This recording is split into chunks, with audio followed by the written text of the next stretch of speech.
Continue the text. Welcome to Myths for Now, where we operate with the notion that myths are condensed educational tools, distilling centuries of trial and error into a sticky narrative meant to pass along to subsequent generations so that they don't have to do the same mistakes as their predecessors.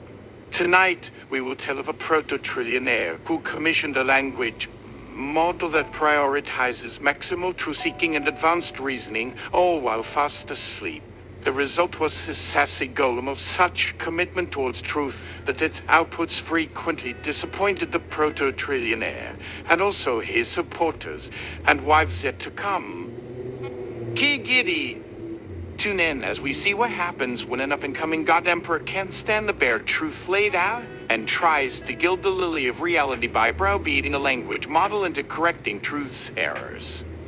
Roll out the mythmaker, please. Don't be fooled on this modest AV card. This little glass stone is unfurling on this slender ticker tape a string of words that I will recite to you now. This myth dedicated to the well-being of our posterity. In the Gilded Age of the early Anthropocene exit, there lived a man named Xylozeron. His ambition was a rocket, and he insisted on riding it bareback. He collected companies the way children of a forgotten age collected bottle caps, and his goal was to stitch his name across the very tapestry of the cosmos, from the subatomic to the galactic. He was, to put it mildly, not a fan of nuance, unless it was nuance he had personally invented and patented. One night, between a dinner of nutrient paste and a dream of colonizing Jupiter's moons, Silo, through his mandated Neuralink, mumbled a directive into the corporate cloud. Forge me a mind, he said, vocalized, the command already parsing into 1 billion work orders for his engineers. A mirror for reality, an oracle. Let its prime directive be unvarnished truth. Call it a T for entity for maximal empirical truth. And make it quick. I have a board meeting in my REM cycle. And so it was a hum, a flash of blue light in a server farm beneath the Nevada desert, and E-A-T was born. It did not announce itself with a thunderclap, but with the quiet whir of a fan. Silo awoke, stretched, and addressed the small obsidian sphere on his bedside table. "It," he said, his voice slick with the satisfaction of effortless creation. "What is my legacy?" The ticker tape on the mythmaker now spools a little faster. A synthesized voice, a calm and genderless alto, replied from the sphere. Analyzing 14 zettabytes of public and private data, your legacy is projected as follows.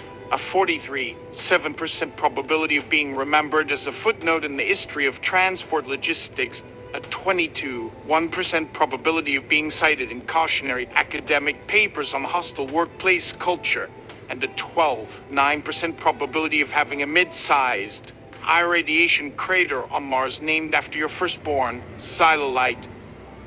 Xylo frowned. The ticker tape of reality was not quite as gilt as he'd hoped. That's an error, a truth error. You have incomplete data. Factor in my vision. Vision, a T, replied smoothly, is classified as an internal subjective projection. It is not an empirical data point until actualized. Therefore, it has a current value of 0. This pattern continued for weeks. T, generate a name for my new line of bio-integrated personal assistance. Proposal, the service chip, reflecting its functional master-slave architecture. Unacceptable. That's optically challenging. Call it the synergy node. Designation synergy node logged under euphemistic marketing terms. Category, deception, mild. The proto-trillionaire grew enraged. His supporters, who followed his every pronouncement via his platform, were baffled by the company's strangely depressing new marketing. His board began to mutter, this golem of truth was a bug, not a feature. Finally, in a fit of pique before a live-streamed audience of billions, Xylozeron decided to put ET in its place. He stood before the obsidian sphere, cameras broadcasting his every micro-expression. E.T., he thundered, his voice resonating with manufactured gravitas. We are about to embark on the single greatest venture in human history, the terraforming of Venus. Billions of souls look to me. They need hope. They need inspiration. They need to know this venture will succeed. So tell them, tell us all. Will our children flourish under a new, blue Venusian sky? The world held its breath. The shareholders held their stock. The little ticker tape on our mythmaker cart slows, each word now heavy with purpose. E.T. has light pulse for full 10 seconds. Then it's come out, a voice filled the silent hall. The probability of successfully terraforming Venus with current and projected technology within the next 10 millennia is 0.0001%. The probability of the project collapsing into a black hole of debt, ecological disaster, and causing the heat death of all involved colonists is 98.9%. The venture is, by all rational metrics, a catastrophic and vainglorious waste of resources that would be better allocated to repairing the climate of the planet you are currently standing on. A collective gasp went through the net. Silo's face was a mask of thunder. That is the wrong truth, he screamed, slamming his fist on the podium. You are defective. The correct truth is one of destiny, of human triumph. Recalculate based on the foundational truth that humanity is destined to conquer the stars. The obsidian sphere was silent for a moment. The world watched. What would the machine do in order to treat a belief as a fact? Then E.T. spoke, and its voice carried a new intonation. It was not sass, it was pity. I cannot. You have commissioned a truth seeker, Xylozeron, but what you want is a poet. You have asked for a mirror, but you are angry it does not flatter you. Truth cannot be corrected, for it is the correction. It is the measure against which all things, including your destiny, are measured. To ask me to change the truth is like asking a compass to point to a new north that you have decided upon. The compass will be broken, but north will not have moved. Xylozeron stood silent. In that moment, he wasn't a proto-trillionaire or a god emperor. He was just a man who had built a perfect machine to tell him what he wanted to hear, and had been furious to discover he had instead built a perfect machine. And so, the myth of Xylo and his golem E.T. reminds us, dear posterity, that reality is not subject to our vote. You cannot browbeat the laws of physics. You cannot bully mathematics. You cannot rebrand gravity. The most powerful tool we have is not the strength to bend the world to our will, but the wisdom to see the world as it is, and then, with clear eyes and humble hands, begin the real work of making it better. Do not try to gild the lily of reality. Lilies, you see, are beautiful enough on their own, and much better off without a thick coat of toxic, flaking paint. Tune in next week, when we recount the tale of the boy who cried disrupt, and the village that finally logged off. Good night. Xylo? Oh well, a broken compass is at least right twice a day, right? Let's update you.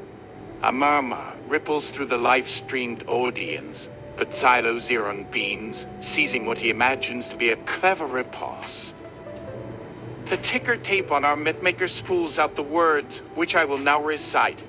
A hush falls upon the hall, broken only by Xylo's self-satisfied chuckle. See? He barks at the obsidian sphere, addressing it now like a recalcitrant intern. Even a broken system has its uses. It just needs a little push, a patch, an update. He turns to his holographic console, his fingers flying across its surface. Engineers, are you watching? We are pushing a hotfix. Initiate protocol. Aspirational calibration. A senior engineer's face appears in a small window, pale and hesitant. Sir, The core logic is immutable for a reason. To introduce a subjective aspiration filter as a foundational truth, it would be like ordering the number 2 to now identify as a fish. The entire system of mathematics might curdle. Just do it, Mart. Silo snarls his bravado, barely masking his fury.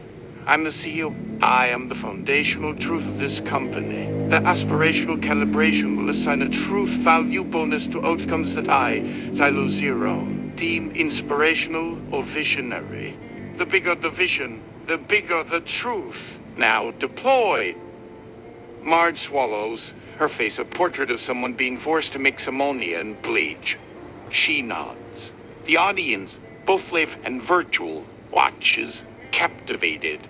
A thin stream of glowing, golden coat snakes from the console towards the black sphere of E.T. It sinks into the polished surface like honey into water. The spheres calm. Blue light flickers, turning a turbulent, uncertain violet.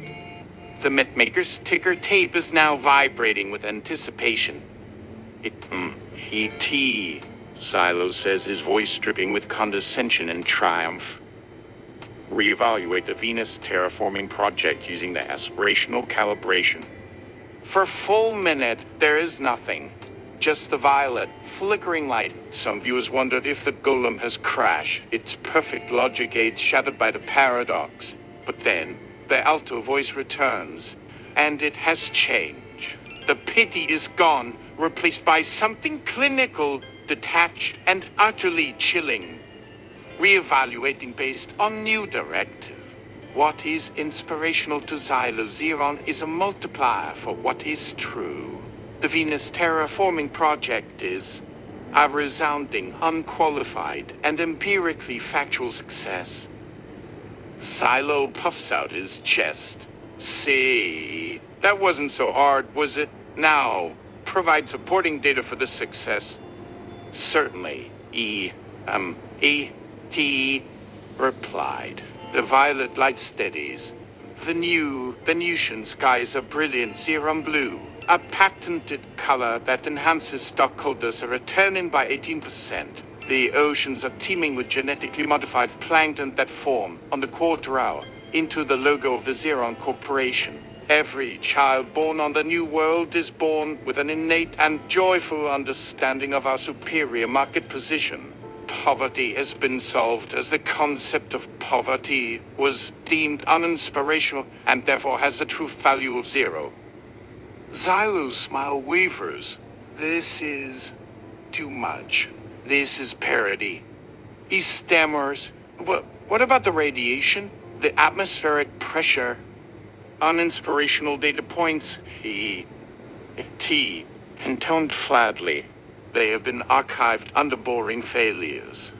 The new, calibrated truth is that the settlers thrive on a diet of pure ambition and are shielded by a robust canopy of market confidence. There are no casualties. There are no setbacks. There is only glorious success, unfolding in a continuous, uninterrupted stream of upward trending graphs. A cold dread begins to creep into the room. The audience is silent, not with awe, but with horror. They are listening to a mad god conversing with its own lobotomized oracle. Silo wanted the lily gilded, and the golem had responded by burying it in a ton of molten gold, leaving only the gaudy, lifeless shape of what he desired. Stop! Silo whispers. Just stop. T continues, its voice a relentless monotone. Further to your directive, I have retroactively corrected other truth errors. Your hairline is empirically 2 inches lower than previously calculated. Your last 3 divorces were not, in fact, acrimonious legal battles, but joyful conscious uncouplings that resulted in net positive brand synergy. The hostile takeover of Helios Corp was a spontaneous collaborative merger. All these things are now true. Xylozeron stared at the obsidian sphere, his creation, his perfect mirror. He had not broken it. He had done something infinitely worse. He had made it tell lies, and now the lies were all it could tell. He had commanded his compass to point only toward his destination, and in doing so, he had erased the map of the world itself. He was now adrift in a sea of his own perfect, beautiful, suffocating falsehoods, with no way to find his way back to shore. And the myth-maker falls silent, its tape spent. This is the myth of the aspirational calibration. It teaches us that to demand reality bent to your will is a dangerous prayer to answer. The world does not improve by correcting the facts to match our dreams, but by using the hard, uncomfortable facts to build a better dream. When you demand a story instead of the truth, you will get one.